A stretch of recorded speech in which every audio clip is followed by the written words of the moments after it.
Chapter 4.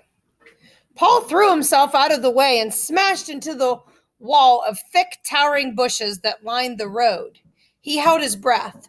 The soldiers zoomed by. They were a blur of gray metal and black leather and red Nazi flags. Those soldiers would have run him down, Paul knew. They would have crushed him under speeding wheels and left him for dead, like a worm cut into two by a plow.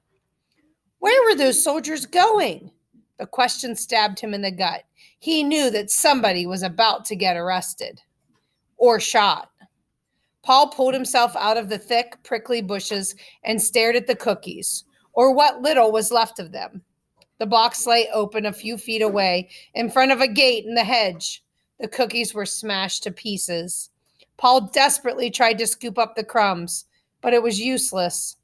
Hot tears stung his eyes. He hated those men.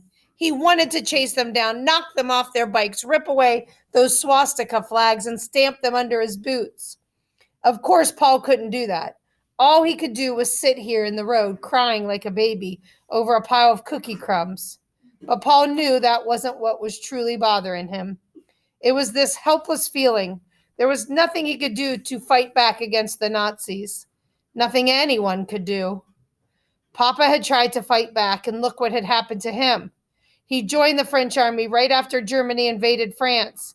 Within 6 weeks, the Germans had killed tens of thousands of French soldiers. They took nearly 2 million men prisoner, including Papa. France surrendered. Now the Nazi flag flapped over the Eiffel Tower, and most of Europe too. And Papa, he was trapped in a Nazi prison camp somewhere in Germany.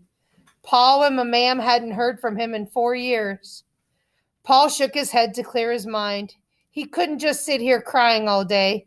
He was brushing off his trousers when he heard a strange sound. Kuru. He looked up, and a plump gray bird was staring at him from the bushes. The bird swooped through the air and landed at Paul's feet. It must have come for the cookies.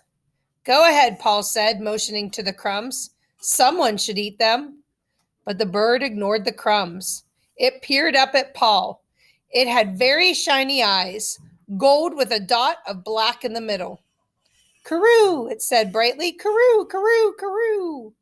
It fluffed its feathers at Paul, and then it flew around in a slow circle, hovering for a moment right in front of his face. Karoo. What? Paul asked gently. What do you want? Was he actually talking to a pigeon? Yes, and the pigeon seemed to be talking to him. Karoo! The bird took off over the hedge into the meadow, and Paul walked through the gate after it. It had been a bad morning. Following a friendly bird into a meadow didn't seem like such a bad idea. The bird flew low, looped around Paul, and headed for a tall apple tree in the middle of the meadow. It circled the tree as Paul walked through the tall grass to join it. Then, all of a sudden, the bird zipped up into the leaves and Paul lost sight of it. He gazed up through the branches, searching for the bird. Something wet dropped onto Paul's head. He wiped it away and glanced at his hand. It was streaked with blood. He cautiously stepped aside and looked up. Paul froze at what he saw.